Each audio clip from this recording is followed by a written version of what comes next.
Stroke of Luck. The Memories of Lisa Sherwood, also known as the Hag.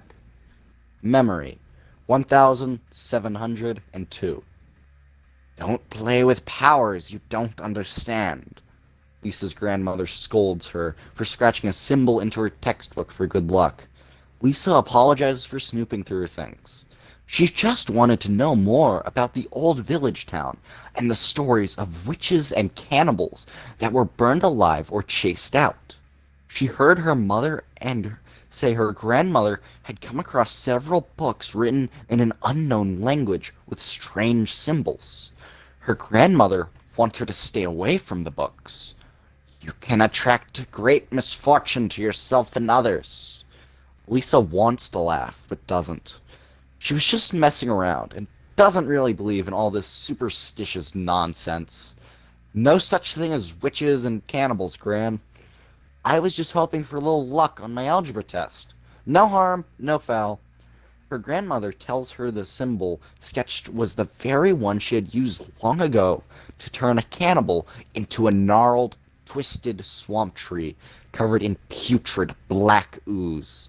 It's so ridiculous. Lisa wants to burst out laughing, but she contains herself as she listens to her tale of cannibals and missing children.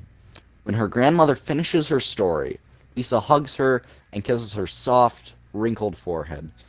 Don't worry, Gran. I'm not going to turn into a swamp tree or be kidnapped by a bunch of cannibals. Memory 1703. Lisa doesn't know if it's the symbols on her book or some kind of placebo effect, but her math scores are improving. Not as much as they should be, but still, she's passing, and passing is an improvement. Her friend Pam says it's all malarkey. There's no such thing as lucky symbols that can raise your grade. It's all smoke and mirrors. Unfounded, ancient superstition. Jokingly, Pam says she wants better marks too. She grabs Lisa's textbook and copies the symbol in her school agenda several times. Lisa feels a tug in her gut, and she stares at the symbols with concern. You really shouldn't do that. She yanks her textbook back from Pam.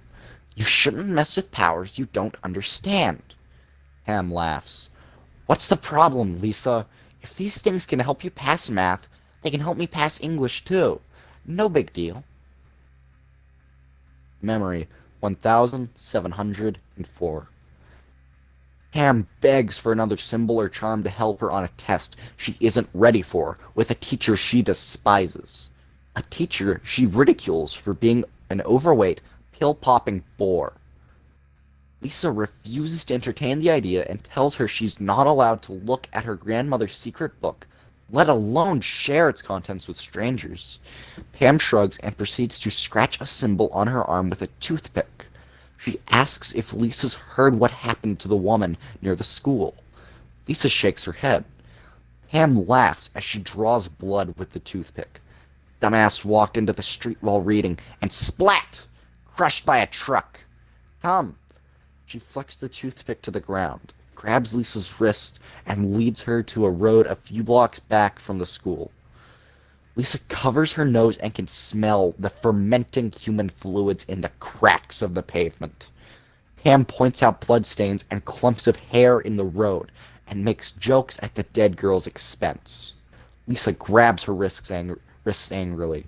You mustn't laugh at the dead. Pam yanks her wrist away. Stop being creepy, Lisa. It's not like she's still around to get offended. Besides, her symbol's got me covered with all kinds of luck. Lisa stares at Pam's arm with concern and hopes the dead girl's spirit didn't take offense. Her grandmother says sometimes spirits linger, especially when they don't want to be dead. Last thing she needs is some dark force following her for the rest of her life. Memory 1705. Pam's English teacher died of unknown causes, and Pam is dancing with joy, relieved she doesn't have to do his stupid test on some irrelevant dead author. I don't care what English teachers say. James is unreadable and confusing. A pseudo-intellectual who kept everything vague because he didn't actually know what the hell he was talking about. Lisa shrugs, disagrees, but doesn't want to get into it with her friend. Her annoying friend.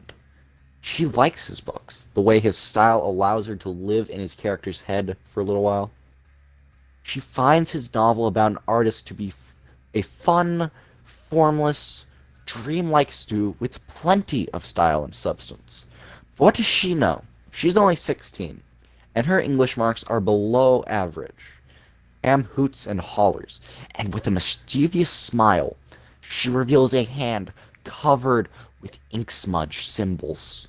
Best luck in the world! No tests, no lardass, no dead authors for the rest of the year. Thanks, Lisa.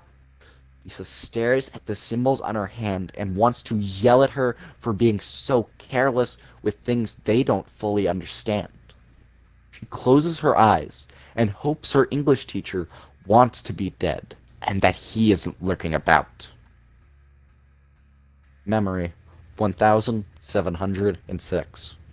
The class is at the funeral out of respect for their beloved English teacher. The pallbearers struggle and strain under the weight of the coffin. Pam leans toward Lisa and whispers how lucky she is, and how unlucky the poor pallbearers are to have to lift such a heavy coffin. Imagine having to carry that lardass to the grave. Lisa nudges Pam and tells her to quit it. As the pallbearers approach them, she feels a sudden tug in her gut. An instinct tells her to take some distance from her friend. An image of lightning striking Pam flashes through her mind. She wonders if an angry spirit could make that happen. Every muscle, organ, vessel fried in an instant for her hubris. Pam snaps Lisa out of her thoughts with another tactless comment. Lisa hears her grandmother's voice in her head, telling her that her friend has tempted fate by laughing at someone else's misfortune, for having laughed at the dead. She doesn't really believe in all her grandmother's superstitions, and yet she inches away from her friend, staring at the darkening clouds, waiting for lightning to strike Pam down.